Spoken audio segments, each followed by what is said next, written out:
Alô pessoal, mais um vídeo no canal com informações do Flamengo e tem informação importante, treinador demitido no Flamengo e aconteceu aquilo que a gente já havia informado. Nós vamos trazer aqui o comunicado do Flamengo e quem está na mira do Flamengo para substituir treinador que o Flamengo gosta, avalia e pode tentar a contratação. Eu falo pode tentar a contratação porque ele está empregado em outro clube da Série A. Calma, já já a gente conta para vocês. Vou dar mais um spoiler. Ele já comandou time carioca no elenco profissional. Mais um spoilerzinho para vocês aí. Vamos ver se vocês vão acertar. Vão pensando. A gente vai falar também de Vitória e Flamengo nessa quinta-feira, pois é, a provável escalação, onde vai passar o jogo. Tem também premiação milionária para esse jogo, vale uma boa grana, classificação na Copa do Brasil. E no vídeo de agora a gente vai trazer os relacionados do Flamengo e o técnico Leonardo Jardim tem um desfalque de última hora. Vou dar um spoilerzinho da lesão. É um trauma no joelho, não é considerado lesão, mas é um problema físico. Problema físico esse que faz o jogador não ficar à disposição contra o Vitória e os demais jogadores vão viajar, Paquetá, Pulgar, alguém mais vai ficar fora da viagem, alguém retornando. Nossa, temos novidades na lista de relacionados e temos novidades também no mercado da bola do Flamengo, Flamengo de olho em lateral que atua no futebol brasileiro. A gente já comentou esse nome aqui certa vez. E vamos trazer para vocês agora no canal mais informações desse interesse do Flamengo em um lateral que está se destacando por um clube da Série A, inclusive foi parar na seleção já, tá? E a gente vai trazer todas essas informações no vídeo de agora. Mas antes, galera, eu gostaria de pedir para vocês aquela moralzinha para vocês se inscreverem no canal, soltarem o dedo no like, ativarem a notificação e compartilhar esse vídeo com os amigos, porque assim todo mundo vai conhecendo o canal, todo mundo vai se inscrevendo aqui no canal. Não deixe de hypar o vídeo, isso é importante também, tá, galera? Vamos para as informações. Eu vou começar com essa notícia do dia aí no Flamengo, a demissão de Bruno Pivetti do Flamengo. E a gente vai trazer aqui o comunicado oficial do Flamengo para a saída de Bruno Pivetti após mais um vexame no Brasileirão Sub-20. O Clube de Regatas do Flamengo informa que Bruno Pivetti não seguirá no comando da equipe Sub-20 a partir desta quinta-feira. O auxiliar técnico Ricardo Pagani também deixa de exercer sua função no clube. O Flamengo agradece ao técnico Bruno Pivetti e ao auxiliar Ricardo Pagani pelos serviços prestados, entre eles a conquista do Intercontinental Sub-20, além de toda a experiência compartilhada durante o período de trabalho. O clube deseja sucesso e sorte aos dois profissionais na continuidade de suas carreiras. Em breve, o clube divulgará informações sobre as novas diretrizes relacionadas à comissão técnica da equipe Sub-20 rubro-negra. Galera, enquanto a gente está gravando esse vídeo aqui, lá no auditório do Ninho do Urubu, está tendo uma reunião. Quem está comandando essa reunião é o Alfredo, tá? Que é o dirigente, o diretor da categoria de base do Flamengo. Nessa reunião ele está passando vou até pegar aqui o nome da pessoa, ele está passando para os profissionais do Sub-20 que, enquanto o Flamengo busca um novo comandante, quem vai ficar de maneira interina é o Daniel, técnico do Sub-17, ele vai ficar de maneira interina no Sub-20, e o Flamengo já tem um nome na mira para tentar a contratação para substituir Bruno Pivetti. Antes de mais nada, sobre o trabalho do Bruno Pivetti, não estava sendo um trabalho bom nessa temporada. Muito pelo contrário, eu assisti a vários jogos do Sub-20 e o time só estava em declínio. Gente, o Flamengo vem de 4 jogos seguidos sem saber o que é vencer no Brasileirão Sub-20, sendo um empate e 3 derrotas seguidas. Essas 3 derrotas para a Bahia, jogando muito mal, para o Palmeiras, jogando muito mal, e para o Botafogo ontem, jogando muito mal mesmo. A equipe não estava produzindo o que pode produzir. E eu acho que a demissão do Bruno Pivetti foi uma decisão acertada. E o clima já estava péssimo nos bastidores do Sub-20, um clima terrível, sabe? Era questão de tempo. O Bruno Pivetti já estava demitido, é igual acontece no elenco profissional. Quando o clima já está péssimo, que você sabe que a qualquer momento o treinador vai ser demitido. Pois é, era assim o Bruno Pivetti, e é um cara sensacional, tá, gente? Um cara muito estudioso, trabalhador, mas, enfim, eu acho que todo mundo está sujeito a isso, e o Bruno Pivetti não é a primeira vez que ele passa por isso, e nem será a última vez que ele passará por isso. Em breve ele vai assumir uma nova equipe, em breve ele vai ser demitido ou vai pedir para sair, e assim vida segue. Ó, o nome que a diretoria do Flamengo estuda tentar a contratação é o William Batista, um profissional de 33 anos, atualmente ele é treinador do Sub-20 do Corinthians, tá? Lá no Corinthians ele está fazendo um bom trabalho desde a temporada passada. Para quem não lembra de William Batista, ele começou no América Mineiro, tá? No Sub-20, auxiliar do Sub-20, depois assumiu a equipe Sub-20, fez um grande trabalho no América Mineiro. Paulo Brax, na época, era o dirigente do América Mineiro, foi quem levou o William Batista para lá. Depois o Paulo Brax foi para o Vasco, ele levou o William Batista para o Vasco. Lá no Vasco, ele chegou a comandar o time profissional de maneira interina, mas comandou e foi bem, super elogiado. Depois ele foi para o Sub-20 do Red Bull Bragantino, tá? Aí voltou para o América Mineiro, fez um grande trabalho no América Mineiro e foi contratado pelo Corinthians, atualmente está no Corinthians. Quando o Flamengo contratou o Bruno Pivetti, o William Batista era um dos nomes na pauta da diretoria do Flamengo, e aí acabaram escolhendo o Bruno Pivetti, e agora o William Batista volta novamente à pauta do Flamengo. Se avançar alguma coisa, se fizerem proposta, a gente vai informar aqui no canal Vene Casagrande, e eu vou deixando vocês por dentro de tudo que está acontecendo no Sub-20. Eu acho muito importante todo mundo saber o que acontece no Sub-20, embora seja considerado categoria de base, mas no Sub-20 acontece muita coisa que pode ajudar no elenco profissional. Revelação de jogadores, forma como joga. Exemplo, no começo da temporada, quando o elenco profissional estava de férias, quem iniciou o Campeonato Carioca pelo profissional? Bruno Pivetti e os garotos do Ninho. Isso é muito importante. E ó, vou dar a minha opinião, tá? O William Batista é um baita profissional. Nunca conversei com ele, nunca troquei ideia com ele, mas todo mundo elogia demais no meio do futebol e fala que ele é um grande profissional. 33 anos apenas, um cara fissurado por parte tática, estudioso, workaholic total. Sou super a favor de o Flamengo tentar a contratação e quem sabe conseguir, a gente vai informando aqui para vocês. Ó, logo mais, Vitória e Flamengo se enfrentam pela Copa do Brasil. 9h30 da noite, jogo de ida, o Flamengo venceu por 2-1, agora o jogo no Barradão, um jogo muito difícil, para quem tá tratando o jogo como fácil. Ó, não é fácil não, hein? Pelo contrário, encarar o Vitória dentro do Barradão e um Vitória comandado por Jair Ventura é difícil. O time pode ser abaixo tecnicamente, mas compete. Recentemente, agora no final de semana, quase venceram o Fluminense de virada no Maracanã. É porque o Vitória deu mole nos minutos finais ali, mas o Jair Ventura faz um bom trabalho. A classificação garante ao Flamengo não só aí das oitavas de final da Copa do Brasil, mas também uma premiação de 3 milhões de reais, e é importante. Copa do Brasil paga bem, e o Flamengo, ó, tá de olho também na premiação. E esse jogo vai ser transmitido pelo canal Premier e também pelo Sport TV, para quem gosta de saber aí.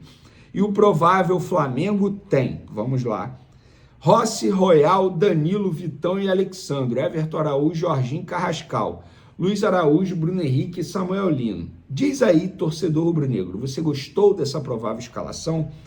Vamos lá, pendurados, ninguém. Desfalques, Arrascaeta, Paquetá e Pulgar, esses três estão, na verdade o Arrascaeta ainda está lesionado, Paquetá e Pulgar estão entregues à preparação física, e o Plata, eu vou dizer poupado, porque ele está com uma pancada, um trauma no joelho, ele não é considerado lesão, então ele foi preservado para esse duelo. Pendurados, ninguém, e quem vai apitar esse jogo, Rafael Claus, de São Paulo, o assistente 1 dele será Danilo Ricardo Maniz, também de São Paulo, e o assistente 2, Bruno Bosquilha, do Paraná, e o VAR vai ficar no comando de Daniel Nobre Bins, do Rio Grande do Sul. Gente, é o seguinte, é um jogo importante. No final de semana, o Flamengo tem outro jogo importante. Chegou o momento, e daqui a pouco tem parada para a Copa, chegou o momento de, dar a vida para o Flamengo conseguir os 3 objetivos que planejou, que pensou para até a parada da Copa do Mundo. A classificação às oitavas de final da Copa do Brasil, chegar na liderança do Campeonato Brasileiro e ainda é possível, até porque o Flamengo enfrenta o Palmeiras dia 23 de maio e pode ser nesse jogo que o Flamengo assume a liderança e, claro, a classificação às oitavas de final da Libertadores. Isso aí já está feito porque o Flamengo já conseguiu essa classificação. A lista de relacionados do Flamengo, que o Flamengo acabou de divulgar e a gente vai trazer aqui para vocês. Alexandro, Andreu, Ayrton Lucas, Bruno Henrique, Carrascal, Danilo, De La Cruz, Diogo Alves, Emerson Royal, Everton Cebolinha, Everton Araújo, Guilherme Varela, Jorginho, Luiz Araújo, Léo Ortiz, Léo Pereira, Pedro Rossi, Samuel Lino, Saul, Vitão e o Wallace Anta de volta. Depois de ficar ausente aí de 2 jogos, o próprio Leonardo Jardim disse, por conta da postura, conduta, não só pelo que ele apresentou dentro de campo contra o Vasco, mas também pelo que vinha apresentando no dia a dia, e agora ele está de volta. Quem será desfalque? Pois é, Gonzalo Plata, que estava jogando muita bola com a camisa do Flamengo. Segundo o Flamengo, após forte trauma no joelho esquerdo na partida diante do Grêmio, o jogador segue com dores na região e não terá condições de jogo para esta quinta-feira.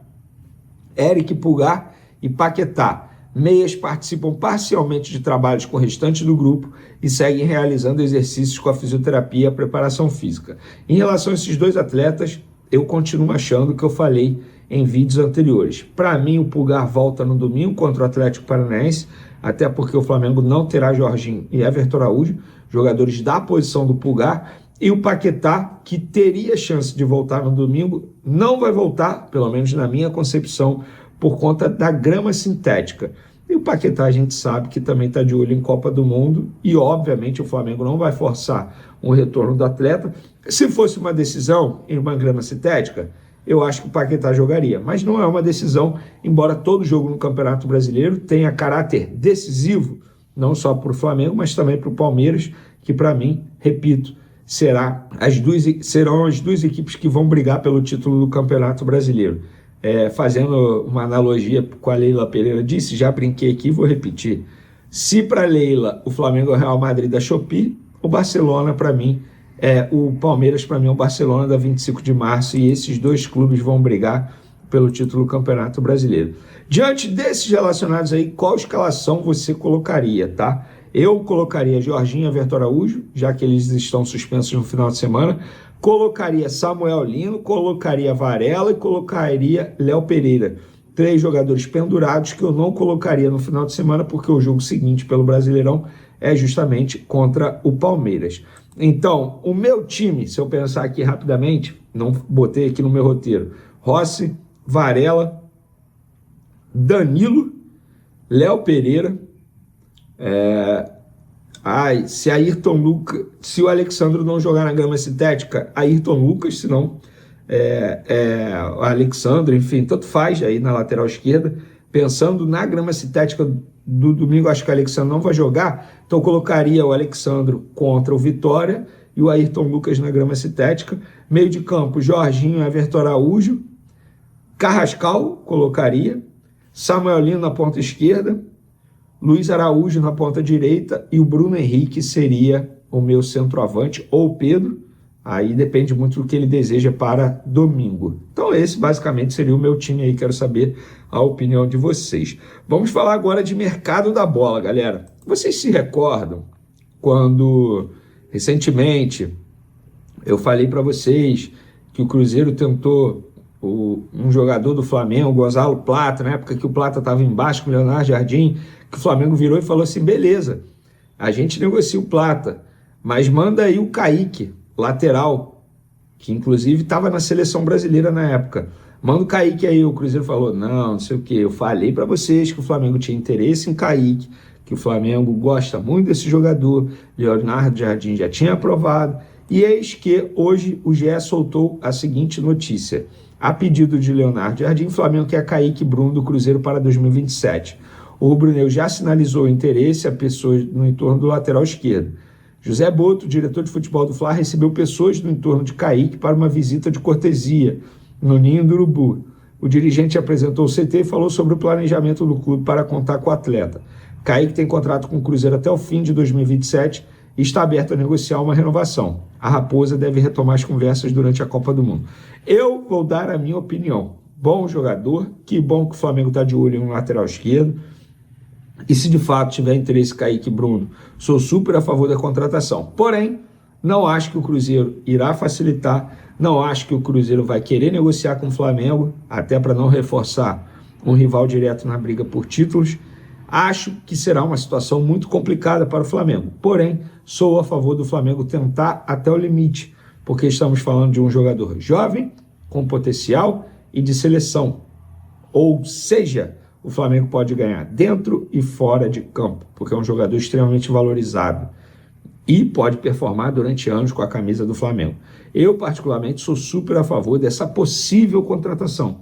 E o GE apenas confirma aquilo que a gente havia dito na época que o Cruzeiro tentou gozar o Plata e o Flamengo tentou envolver o Kaique Bruno na negociação. Na ocasião, pessoas do Cruzeiro me confirmaram, pessoas do Flamengo me confirmaram e empresários do atleta também me confirmaram.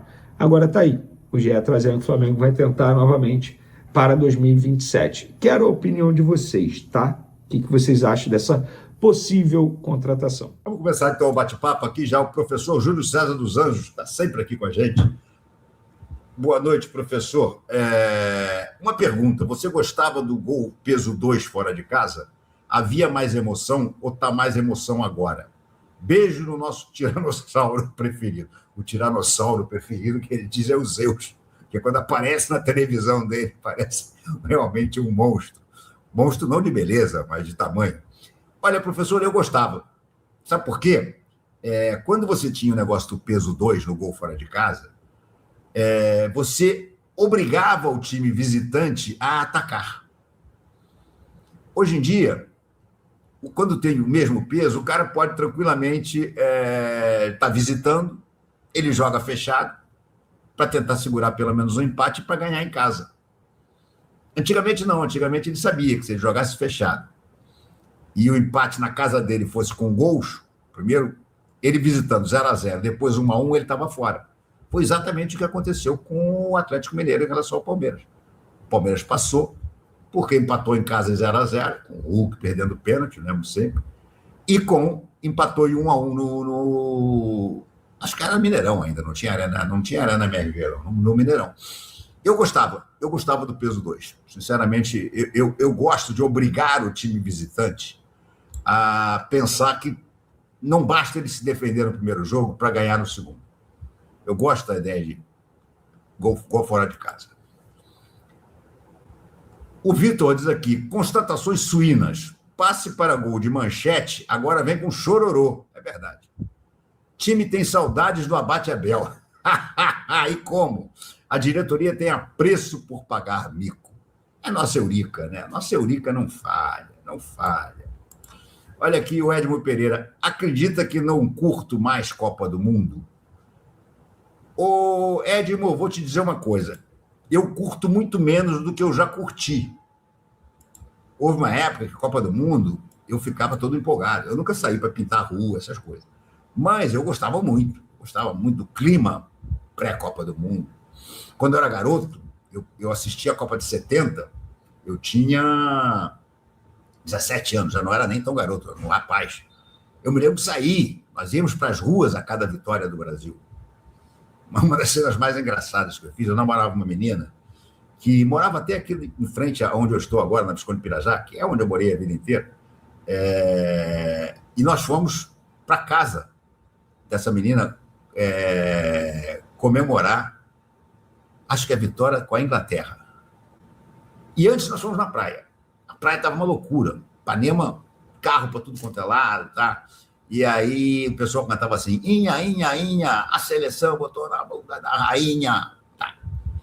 E na final, chegou para comemorar na casa da Dedês também um tio dela, que já estava para lá de Marrakech. E aí, um bando, não éramos só nós, os jovens, tinha toda a família, com senhoras, com avós, com crianças pequenas. E aí o cara entrou mamadão, dizendo assim, ô dona Eulália, a seleção botou na bunda da Itália.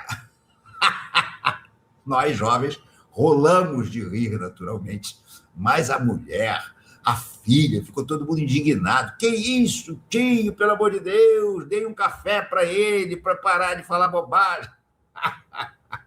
Então, essa época eu curtia muito, a gente se juntava para ver os jogos da seleção. Eu me lembro que a gente juntava na casa de alguém, entendeu? Para todo mundo ver o jogo junto, torcer junto, vibrar junto, xingar junto. Me lembro que na Copa de 74, nós vimos o jogo, acho que o jogo da Copa aqui, com um grupo de amigos meus. Papai tinha comprado televisão colorida. Foi a primeira Copa transmitida para o Brasil a cores.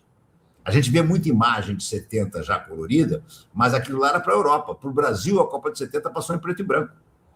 Mas a de 74 foi a primeira. E papai tinha comprado uma televisão que a gente achava... Imagina, a televisão devia ser desse tamanho assim. Que eram os tamanhos das televisões antigamente. Mas era todo mundo sentado na sala em volta da televisão. E xingavam o Zagallo. Foi uma festa, uma festa. A Copa de 74 foi uma festa. O Brasil não jogou bem a Copa de 74, né?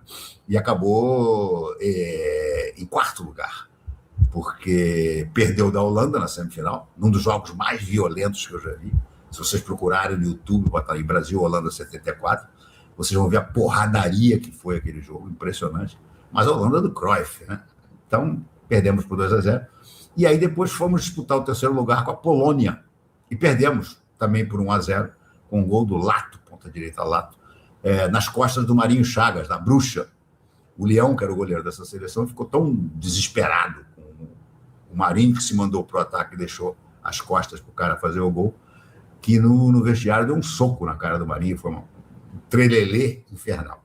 Então, Edmo, eu já gostei mais, Mas quando a bola rola, não tem como não gostar, né? Porque é a Olimpíada do futebol. Eu sempre digo que eu prefiro a Olimpíada à Copa do Mundo, porque na Olimpíada estão os melhores e maiores atletas de cada esporte. Depois que o basquete passou a botar o Dream Team também, o americano, estão ali os melhores de todos. Agora, não do futebol, porque o futebol tem aquela ridícula limitação de sub-23. Então, não faz muito sentido.